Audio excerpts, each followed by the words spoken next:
Hey everyone.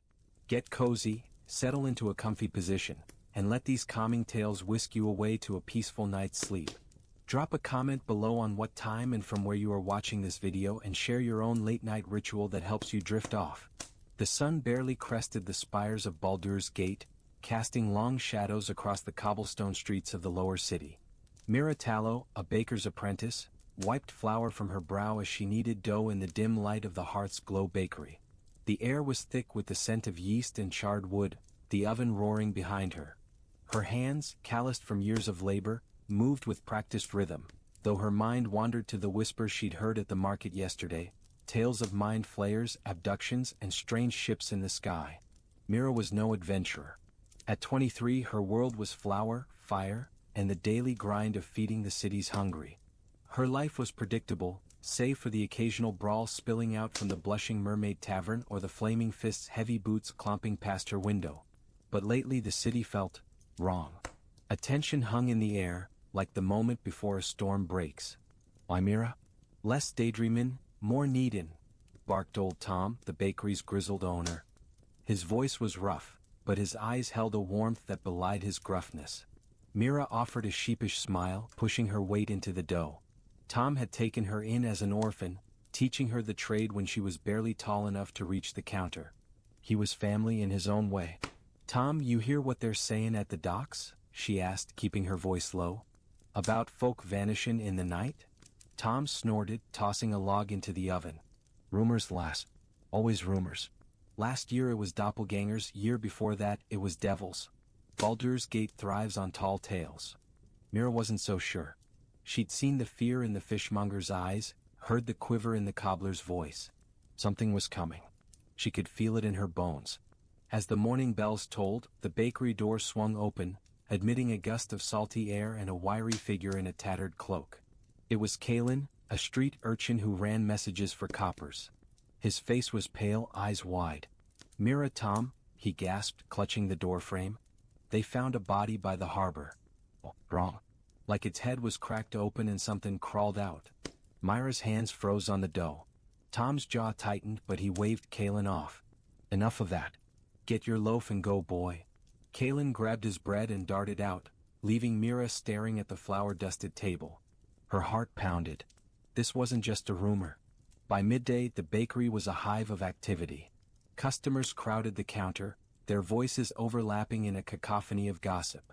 Mira served loaves of rye and barley bread, her ears straining to catch snippets of conversation. The body at the harbor was the talk of the lower city. Some said it was a mind flayer's work, others claimed it was a cult ritual. One old sailor swore he'd seen a ship in the sky, glowing with an eerie light. Mira's hands shook as she handed a loaf to a regular, Mistress Elira, a seamstress with a sharp tongue and sharper eyes. "You look pale, girl," Elira said, her gaze piercing. "Heard the news, have you?"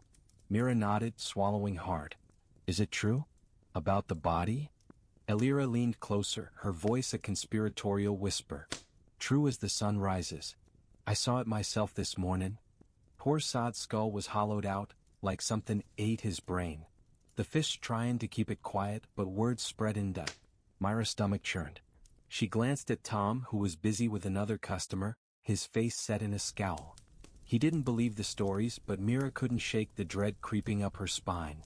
She'd lived her whole life in Baldur's Gate, seen its darker corners, thieves' guilds, black market deals, even the occasional monster in the sewers, but this felt different. Bigger. As the afternoon waned, Mira stepped outside to sweep the stoop, needing a moment to breathe. The street was alive with the usual chaos. Merchants hawking wares, children darting through the crowd, and the distant clang of the Flaming Fist's armor. But there was an undercurrent of unease. People moved faster, their eyes darting to the shadows. A shadow fell across her broom. She looked up to see a figure in a hooded cloak, face obscured.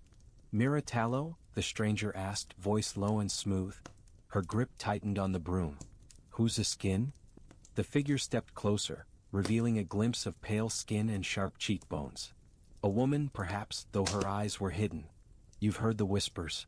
You feel the city's pulse quicken. There's work to be done, and you're not as common as you think." Mira's heart raced. "I'm just a baker. You've got the wrong person." The stranger's lips curved into a faint smile. We'll see. She pressed a small, cold object into Mira's hand, a coin, etched with a symbol Mira didn't recognize, and vanished into the crowd. Mira stared at the coin, its edges worn but the symbol clear. A circle with a writhing line like a worm or a tentacle. Her blood ran cold. That night, Mira lay awake in her small room above the bakery, the coin heavy in her palm. She'd hidden it beneath her pillow, afraid to leave it out but unable to let it go. The symbol haunted her, stirring memories of stories her mother used to tell, tales of mind flayers and their thralls, of horrors that lurked beyond the stars. Mira had thought them just stories meant to scare children. Now she wasn't so sure. She rose, lighting a candle, and sat at her rickety desk. The coin glinted in the flickering light, its surface seeming to pulse. She traced the symbol with her finger, her mind racing. Who was the stranger? Why her? She was nobody, just a girl who baked bread and swept floors. But the stranger's words echoed, "You're not as common as you think." A knock at the door made her jump. She shoved the coin under a book and opened the door to find Tom, his face lined with worry. "You all right, lass? You've been quiet all day." Mira hesitated. She wanted to tell him about the coin, the stranger, the fear gnawing at her. But Tom was practical, grounded. He'd tell her to toss the coin in the river and forget it. "Just tired," she lied, forcing a smile. Tom studied her, unconvinced, but nodded. "Get some rest.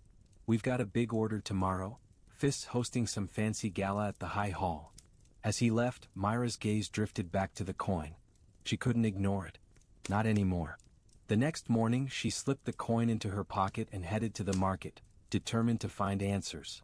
The lower city market was a maze of stalls and shouting vendors, the air thick with the smells of fish, spices and sweat. Mira wove through the crowd, her eyes scanning for anyone who might know the symbol. She approached old Graham, a grizzled sage who sold trinkets and claimed to know the city's secrets. "Graham," she said, keeping her voice low. She showed him the coin. "You ever seen this?" His eyes widened and he grabbed her wrist, pulling her into the shadow of his stall. "Where'd you get that, girl?" he hissed. "That's no merchant's mark. That's the sign of the Absolute." "The Absolute?" Myra's voice trembled. "A cult," Graham whispered. "They've been skulking about, recruiting in the shadows. They're tied to whatever's making folk disappear. You need to get rid of that coin, Mira. Now." Myra's heart pounded.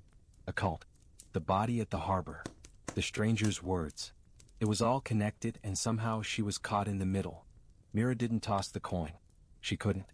It felt like a key, a piece of a puzzle she didn't yet understand. Instead, she tucked it deeper into her pocket and returned to the bakery, her mind a storm of questions. The day passed in a blur of baking and serving, but every customer's glance felt like scrutiny, every shadow a threat. That evening, as she locked up the bakery, a figure emerged from the alley across the street. It was Kalen the urchin, his face pale and streaked with dirt. "Mira," he whispered, glancing over his shoulder. "They're watching me. Ever since I told you about the body." "Who's watching you?" Mira asked, her voice sharp. "I don't know. Cloaked folk like the one who gave you that coin." Kalen's eyes darted to her pocket, as if he could see the coin through the fabric. "You still got it, don't you?" Myra's hand instinctively covered her pocket. "How do you know about that?" "I saw her give it to you." "Mira, you gotta be careful. They're after anyone who's got one." Before she could respond, a scream tore through the night. Mira and Kalen spun to see a woman staggering out of an alley, her face bloodied, her eyes wide with terror. "They're here," she shrieked, collapsing to her knees. "The worms, they're in my head." Mira froze, her breath catching. The woman's words echoed the stories of mind flayers, of parasites burrowing into brains. Before she could move, flaming fist soldiers stormed the street, their armor clanking as they surrounded the woman. One of them, a stern-faced captain, barked orders, and the woman was dragged away, still screaming. Kalen grabbed Myra's arm. "We gotta go. Now." They darted through the alley, their footsteps echoing off the damp stone walls. Myra's heart pounded, her mind racing with images of the woman's bloodied face and the coin burning a hole in her pocket. Kalen led the way, his small frame weaving through the maze of the lower city's backstreets with the ease of someone who'd spent a lifetime running. "Where are we going?" Mira hissed, her breath coming in short gasps. "Somewhere safe," Kalen muttered, glancing back. or as safe as it gets in this city. They emerged into a cramped courtyard, hemmed in by crumbling tenements. Laundry hung limp on sagging lines, and the air reeked of stale ale and refuse. Kalen knocked on a weathered door, 3 sharp raps, then 2 slow ones. A moment later, the door creaked open, revealing a wiry woman with close-cropped hair and a scar running from her eyebrow to her jaw. "Who's this?" the woman demanded, her eyes narrowing at Mira. "Mira Tallow," Kalen said quickly. "She's got one of their coins." The woman's gaze flicked to Myra's pocket, as if she could sense the coin's presence. "Get inside," she said, stepping aside. The room beyond was dim, lit by a single lantern. A mismatched group sat around a rickety table. A burly man with a blacksmith's arms, a young elf with nervous eyes, and an older woman whose hands trembled as she clutched a mug. They all looked up as Mira entered, their faces a mix of curiosity and suspicion. "Name's Rhea," the scarred woman said, closing the door. "Kalen says you're in deep. Show me the coin." Mira hesitated, then pulled the coin from her pocket. The symbol gleamed in the lantern light, and a murmur rippled through the room. Rhea took it, turning it over in her calloused fingers. "You know what this is?" she asked. Mira shook her head. "Some old man said it's tied to a cult.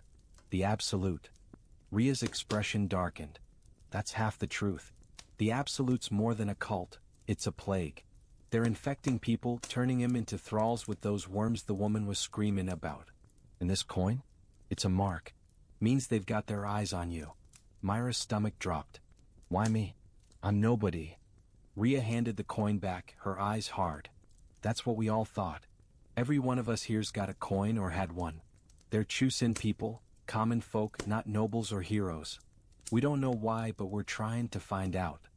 The elf spoke up, his voice soft but urgent. "They took my sister." She started acting strange, talking about a voice in her head. Then she was gone. Myra's throat tightened. She thought of the woman in the street, her screams about worms. Was that her fate? "What do we do?" she asked, her voice barely above a whisper. Rhea leaned forward. "We fight. We find their hideouts, disrupt their plans. But it's dangerous. You're either with us or you're alone, and alone you're as good as dead." Mira glanced at Kalen, who nodded encouragingly. She didn't want this. She wanted her old life, flour, fire, and Tom's gruff voice. But that life was slipping away, replaced by shadows and screams. She clutched the coin, its edges biting into her palm. "I'm in," she said, her voice steadier than she felt. Rhea wasted no time. She spread a tattered map across the table, its edges curling from years of use. It showed Baldur's Gate in rough detail, sprawling districts, winding alleys, and the looming walls of the upper city. Red ink marked certain spots. A warehouse by the docks, a sewer grate near the Blushing Mermaid, a boarded-up shop in Heapside. "These are places we've linked to the Absolute," Rhea said, tapping the map. "They're careful, but they leave traces, strange symbols, missing people, cloaked figures slipping in and out. We're hitting the warehouse tonight. Small group, quiet. You up for it, Mira?" Myra's pulse quickened. She'd never done anything like this, sneaking, fighting, spying. Her hands were made for dough, not daggers. But the memory of the woman's screams, the weight of the coin, pushed her forward. "I'll try," she said.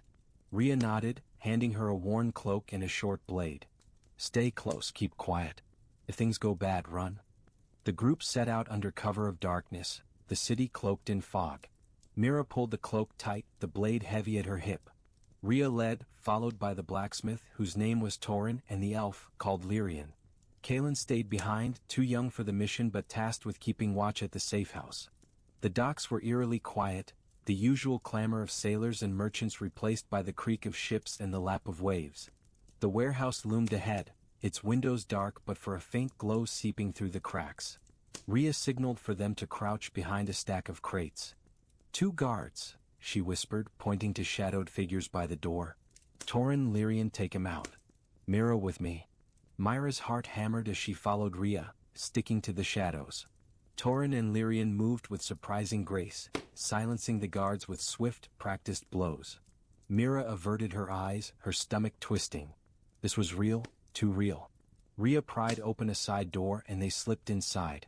The warehouse was cavernous, stacked with crates and barrels. A strange hum filled the air, like a distant chant. At the far end, A circle of cloaked figures stood around a glowing altar, their voices rising in a language Mira didn't understand. On the altar lay a man, his eyes vacant, a writhing shape pressed against his temple. Mira stifled a gasp. It was a tadpole, a mind flayer larva just like the stories. Ria's hand gripped her shoulder, a silent warning to stay calm. "We need proof," Ria whispered. "Something to show the fist or anyone who'll listen. Stay here." Ria crept forward, but Mira's eyes were locked on the man. His body twitched, a low moan escaping his lips. The cloaked figures didn't notice their focus on the ritual. Mira's hand tightened on her blade. She couldn't just stand there, she had to do something. Mira's feet moved before her mind caught up. She edged along the crates, her breath shallow, her eyes fixed on the man on the altar. The tadpole writhed, its slimy form glinting in the altar's glow. The cloaked figures chanted, their voices growing louder, drowning out the man's moans. Mira's heart pounded so hard she thought it might burst. She reached the edge of the crate stack, close enough to see the man's face, pale, sweat-slick, his eyes darting in terror. He was young, maybe her age, with a fisherman's rough hands. Someone's son, someone's brother. Like her. Ria was across the room, rifling through a chest near the altar, her movements quick and silent. Mira glanced at Torin and Lyrian, who stood guard near the door, their faces tense. She was alone in this moment, the blade in her hand feeling useless against the horror before her. The chanting stopped. One of the cloaked figures turned, their hood falling back to reveal a woman with cold, unblinking eyes. "We have an intruder," she said, her voice cutting through the silence. Mira froze, her blood turning to ice. The woman's gaze locked onto her, and for a moment, Mira felt a pressure in her skull, like fingers probing her thoughts. She stumbled back, clutching her head, the coin in her pocket suddenly burning hot. "Get her!" the woman barked, and two figures lunged toward Mira. Panic surged through her. She swung her blade wildly, catching one figure in the arm. They hissed, recoiling, but the other grabbed her wrist, twisting until she dropped the weapon. Pain shot through her arm, but she kicked out, catching her attacker in the knee. They staggered, and she broke free, scrambling toward Ria. "Move!" Ria shouted, shoving a small, glowing vial into her pocket. She drew a dagger, slashing at a cloaked figure who'd appeared behind Mira. Out the door now? Torin and Lyrian were already fighting, their weapons clashing against the cultists. Mira ran, her legs burning, her mind a blur of fear and adrenaline. The warehouse erupted into chaos, shouts, the clang of steel, and that awful hum rising again. She reached the door, glancing back to see Ria fending off two attackers, her face grim but determined. Outside, the fog swallowed her, the cold air a shock against her flushed skin. Torin and Lyrian burst out behind her, dragging Ria with them. "Keep running." Torin growled, his arm bleeding from a deep cut. They sprinted through the docks, the sounds of pursuit fading into the night. Mira's chest heaved, her hand clutching the vial Ria had given her. It pulsed faintly like a heartbeat. What had they stumbled into? What was this thing? They didn't stop until they reached the safe house, collapsing inside as Kaelin barred the door. Ria leaned against the wall, catching her breath, her eyes blazing. "You're reckless, Mira," she said, but there was a hint of approval in her voice. "But you've got guts." Mira held out the vial, its glow casting eerie shadows across the cramped room. "What is this?" she asked, her voice unsteady. Ria took it, her expression grim. "Evidence. Proof the Absolute's real and they're planning something big. It's some kind of alchemical concoction, maybe tied to their rituals. We need to get this to someone who can analyze it, figure out what they're doing. Who?" Lyrian asked, his voice trembling as he bandaged Torin's arm. "The Fist? They're too corrupt. The Harpers? They're scattered." Ria's jaw tightened. "There's a sage in the upper city, Alminster's old apprentice, Volo. He's a bit of a fool, but he knows things, arcane things. If anyone can tell us what this is, it's him." Mira's stomach twisted.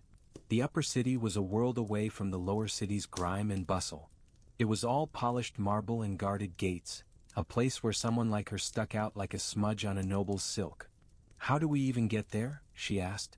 "The Fist'll stop us at the gates." Ria smirked. "We don't go through the gates. There's a tunnel, old smuggler's path under the wall. Torin knows it." Torin grunted, flexing his bandaged arm. "Aye, but it ain't safe. Rats, traps and worse down there. You sure about this, Rhea?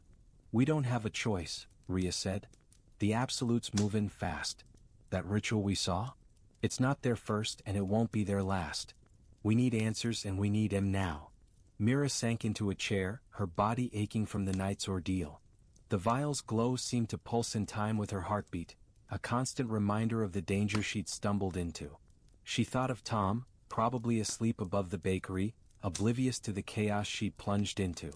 She wanted to run back to him, to the safety of flour and ovens, but the coin in her pocket and the vial in Rhea's hand tethered her to this path. Rest for now, Rhea said, her voice softening. We move at dawn.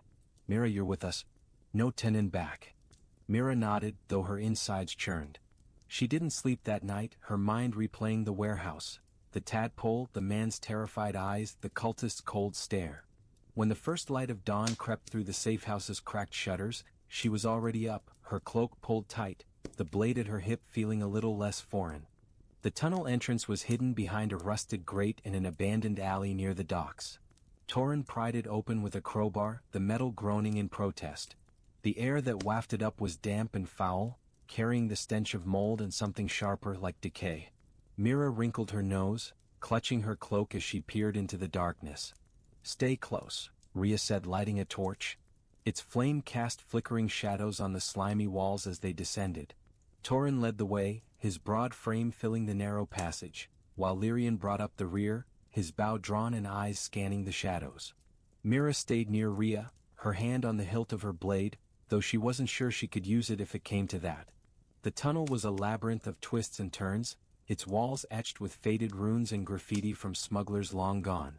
Water dripped from the ceiling, pooling in shallow puddles that soaked Mira's boots. Every sound, every drip, every scuttle, made her jump, her nerves frayed from the night before. You ever been to the upper city? Rhea asked, her voice low to keep it from echoing. Mira shook her head. Never had a reason. Tom says it's all puffed up nobles and overpriced wine. Rhea chuckled. He's not wrong. But Volo's different. Bit of a wanderer, bit of a drunk, but he's got a sharp mind when he's sober. If he can't help us, no one can. A low growl interrupted them. Torrin froze, raising a hand. Quiet, he whispered. Ahead, in the torchlight, a pair of glowing eyes gleamed from the darkness. A massive rat, the size of a small dog, bared its teeth, its fur matted and slick. Behind it, more eyes appeared, 3 then 5. God's damn it, Torrin muttered, drawing his hammer. Get ready. Mira's heart leapt into her throat as the rats charged. Torrin swung, crushing one with a sickening crunch. Lyrian loosed an arrow, pinning another to the wall. Rhea darted forward, her dagger flashing, but one rat lunged at Mira, its claws raking her leg. She yelped, swinging her blade in a clumsy arc. It connected, slicing the rat's side, and it squealed, retreating. Keep moving. Rhea shouted, pulling Mira forward. They ran, the rats chittering, fading behind them. Mira's leg burned, blood seeping through her torn trousers, but she didn't stop until they reached a rusted ladder leading up. Torrin climbed first, pushing open a trapdoor. Sunlight flooded the tunnel, blinding after the darkness. They emerged in a quiet courtyard in the upper city, surrounded by manicured hedges and marble statues. The air was clean, perfumed with flowers, a stark contrast to the lower city's grit. Mira caught her breath, wincing as she touched her leg. You all right? Lyrian asked, his voice gentle. I'll live, she said, though the pain made her grit her teeth. She looked around, awed by the opulence. The upper city felt like another world, one she didn't belong in. But there was no time to gawk. Come on, Rhea said, tucking the vial into her cloak. Volo's not far. Volo's home was a modest townhouse tucked between grander estates, its facade chipped and overgrown with ivy. Rhea knocked sharply, and after a long pause the door creaked open. A man with a wild beard and a stained doublet peered out, his eyes bleary but sharp. Who in the 9 hells is this lot? He demanded, his voice slurred. Volo, it's Rhea, she said, pushing past him. We need your help. Volo grumbled but let them in, leading them to a cluttered study piled high with books, scrolls and half-empty wine bottles. A stuffed owlbear head loomed over the fireplace, its glass eyes glinting. Mira stared, unsure whether to be impressed or unnerved. Rhea handed Volo the vial. We took this from an absolute ritual. Can you tell us what it is? Volo's eyes widened as he held the vial to the light, its glow reflecting in his pupils. Oh my, this is unusual. Alchemical, certainly, but infused with psionic energy. Where did you say you got this? Warehouse by the docks, Rhea said. They were using it in some kind of ceremony. There was a tadpole Volo. A mind flayer larva. Volo's face paled. He set the vial down carefully as if it might explode. Mind flayers. Gods above, I thought those were just tavern tales these days. He rummaged through a stack of scrolls, muttering to himself. The absolute, you say? I've heard whispers, cultists worshipping some new power tied to aberrations. This vial, it could be a catalyst, something to prepare a host for the tadpole. Mira's blood ran cold. Prepare a host? You mean, turn someone into a thrall? Volo nodded grimly. Precisely. The tadpole rewrites the mind, but it needs the body to be receptive. This concoction might weaken the victim's will, make them pliable. Torin cursed under his breath. So they're planning to turn half the city into monsters? Not half, Volo said, his voice grave. Potentially all. If they're bold enough to operate in Baldur's Gate, they've got numbers and power. Mira's hand drifted to the coin in her pocket. They gave me this, she said, holding it out. Said I wasn't as common as I thought. Volo took the coin, his brow furrowing. This symbol, it's not just the absolute. It's older, tied to the elder brain. They're not just a cult, they're a vanguard for something much worse. Rhea leaned forward. What do we do, Volo? We can't take this to the fist, they'll bury it or sell it to the highest bidder. Volo rubbed his temples, his earlier drunkenness replaced by a sharp focus. There's a group, small, secretive. Call themselves the Society of Brilliance. They study aberrations, mind flayers especially. They're not in the city, but I can get you to their outpost. If anyone can stop this, it's them. Mira's heart sank. An outpost? That meant leaving Baldur's Gate, leaving Tom, leaving everything she knew. But as she looked at the vial, at the coin, at the faces of her new allies, she knew there was no other choice. The Absolute wasn't just a threat, it was a nightmare, and she was part of it now, whether she liked it or not. Volo's study felt smaller now, the cluttered shelves and flickering candlelight pressing in on Mira.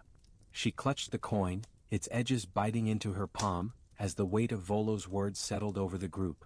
The Society of Brilliance. An outpost. A fight against mind flayers and their cult. It was all so far from the life she'd known, kneading dough, sweeping the bakery, trading jibes with Tom. How far is this outpost? Torin asked, his voice gruff as he leaned against the wall, his bandaged arms still seeping blood. 2 days' travel, maybe 3, Volo replied, unrolling a map across his cluttered desk. He traced a path with a quill, marking a route that snaked north along the Kayanta River, through dense forests and past the ruins of an old fort. The Society's hidden in the Cloakwood. They don't take kindly to unannounced visitors, but I'll give you a letter of introduction. Lyrian's eyes darted nervously. The Cloakwood? That's bandit country. And worse, there's tales of shadow druids out there. Volo waved a dismissive hand, though his expression betrayed a flicker of unease. Tales, my boy. You'll be fine with a bit of caution. The real danger's here in the city, if the Absolute's as bold as you say. Rhea's gaze was fixed on the map, her scarred face unreadable. We can't stay in Baldur's Gate, not with that vial in our hands. The cult'll be hunting us now. Mira, you sure you're ready for this? It's not too late to walk away. Mira's throat tightened. Walk away.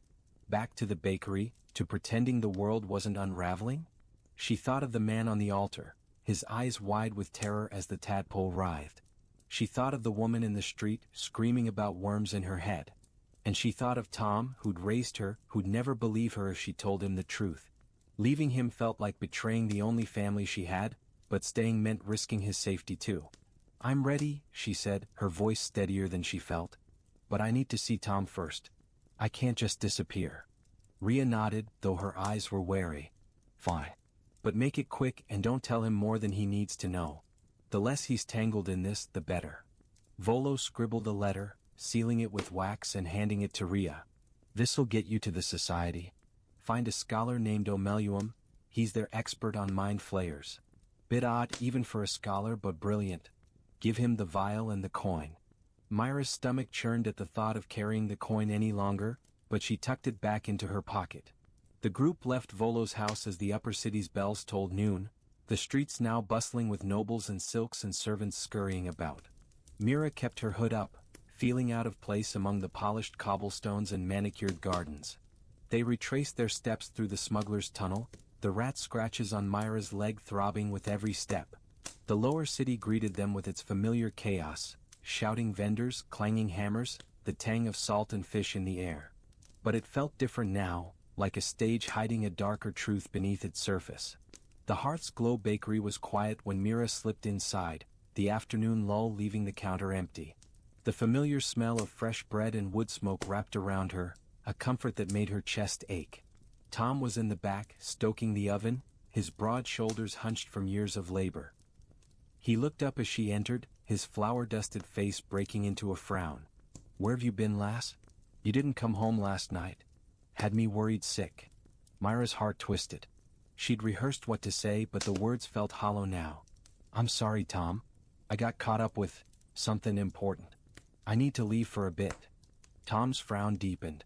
He set down the poker and crossed his arms. "Leave? What's this nonsense? You've got work here alive. What's so important you're running off without a word?" She wanted to tell him everything, the coin, the absolute, the tadpole, but Ria's warning echoed in her mind. Instead she said, "It's a job out of the city. Good coin enough to fix the oven, maybe expand the shop. I'll be back soon." Tom's eyes narrowed. He wasn't a fool, he knew she was hiding something. "You're no merchant, Mira. You're a baker, same as me. Whatever this is, it's trouble. I can see it in your face." Myra's throat burned with unshed tears. She stepped closer, placing a hand on his arm. "Please, Tom. Trust me. I have to do this." He studied her, his jaw working as if chewing on words he didn't want to say. Finally he sighed, pulling her into a rough hug. "You're all I've got, lass. Don't go getting yourself killed." "I won't," she whispered, though the promise felt fragile. She pulled away, grabbing a small sack from her room upstairs, clothes, a water skin, and a loaf of Tom's rye bread for the road. When she returned, Tom pressed a small dagger into her hand, its hilt worn but sturdy. "Take this," he said gruffly. "And come back, you hear?"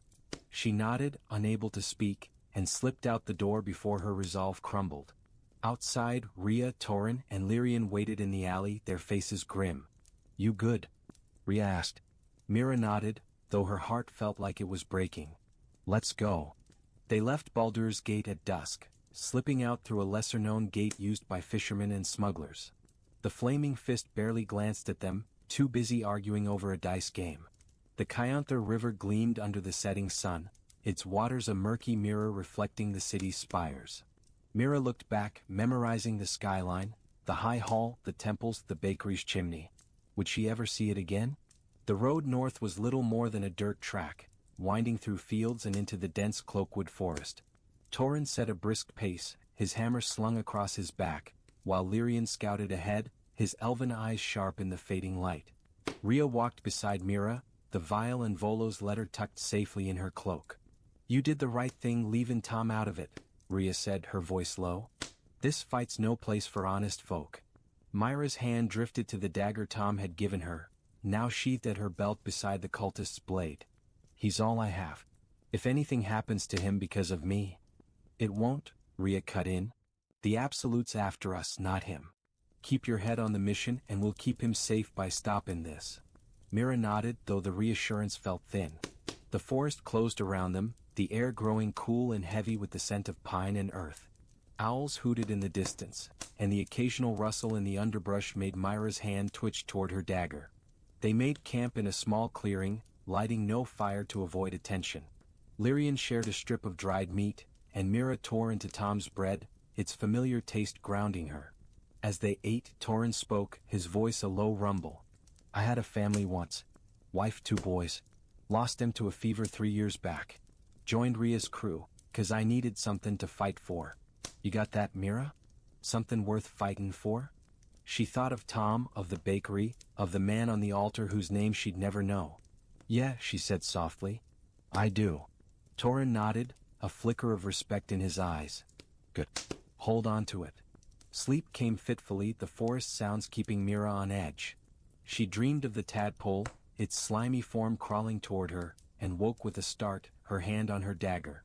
Dawn was breaking and Rhea was already up, studying Volo's map. "Trouble ahead," Lyrian said, returning from scouting. "Bandits half a mile up. 5 maybe 6. They've got a barricade across the path." Rhea cursed. "We can't afford a fight, not with that vial. Can we go around?" Lyrian shook his head. "Not without losing a day. The forest's too thick." Mira's stomach nodded. Bandits were a far cry from cultists, but they were no less deadly. She gripped her dagger, Tom's words echoing in her mind. "Come back. Then we talk our way through," Rhea said, rolling up the map. "If that fails, we fight. Mira, stay behind Torin. You're not ready for this yet." Mira bristled but nodded, knowing Rhea was right. As they broke camp and moved toward the barricade, she felt the coin in her pocket, its weight a constant reminder of the path she'd chosen, and the horrors that awaited. The barricade was a crude affair, logs and crates stacked across the path, manned by 6 rough-looking figures in mismatched armor. Their leader, a wiry man with a scarred lip and a crossbow slung over his shoulder, stepped forward as the group approached. His eyes glinted with greed as he sized them up. "Travelers, he said, his voice oily. "This road's got a toll. 10 gold ahead or we take what you've got." Rhea raised her hands, her expression calm but her eyes sharp. "We're just passing through, friend.